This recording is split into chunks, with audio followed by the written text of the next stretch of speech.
Virus, je suis psychologue de formation. Je suis sortie en 2013 de la faculté de psychologie à l'ULB et depuis je me suis formée à l'IFISAM en thérapie du développement et puis récemment, là maintenant je suis en cours de formation en thérapie par le jeu et la créativité chez Verity Gavin. Voilà, donc moi classiquement je travaille à la fois au CHU Saint-Pierre en consultation pédopsychiatrique où je rencontre des enfants en général âgés entre 2 et 8 ans. Ça c'est voilà, principalement la clinique que je rencontre, à la fois pour réaliser des bilans mais également dans le cadre de suivi thérapeutique. Et puis parallèlement à ça, je suis également en privé dans un centre qui s'appelle le 213, centre thérapeutique enfants, adolescents, famille, que j'ai ouvert avec une amie et collègue il y a maintenant un peu plus d'1 an.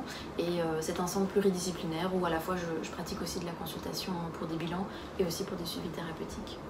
Voilà, donc je trouvais assez chouette la proposition finalement des alumni de pouvoir témoigner finalement de ce qu'on vit chacun ici par rapport au coronavirus et de pouvoir finalement laisser une trace. Je trouve que ça recrée du lien social, je trouve que ça permet de créer une enveloppe commune qui contient, qui sécurise et qui permet aussi parfois de démystifier ce qu'on peut imaginer des réalités des uns et des autres. Je pense qu'il y a beaucoup de fantasmes autour de ce qui se passe dans les hôpitaux et donc voilà, je trouvais que c'était une chouette proposition. Alors l'exercice de faire ça en 2-3 minutes, je trouve que c'est pas simple parce que finalement ça va faire un peu plus d'1 mois qu'on vit tous cette situation et faire un peu le bilan de ce que ça a changé dans notre vie professionnelle et personnellement en 2-3 minutes, c'est vraiment pas évident. On est confronté à une caméra face à soi-même. Donc voilà, je trouve que c'est un exercice intéressant mais qui n'est pas simple. Donc depuis la situation du coronavirus, nous avons fermé notre centre privé pluridisciplinaire. Donc du coup, ma clinique se concentre exclusivement au CHU Saint-Pierre depuis la situation du coronavirus, mais je n'y fais absolument plus ce que je fais d'habitude. Il y a plusieurs fonctions qui m'ont été attribuées. Donc d'une part, je renforce la salle pédiatrique où je rejoins une collègue psychologue pour soutenir les patients, les parents des patients, également une présente auprès du personnel soignant.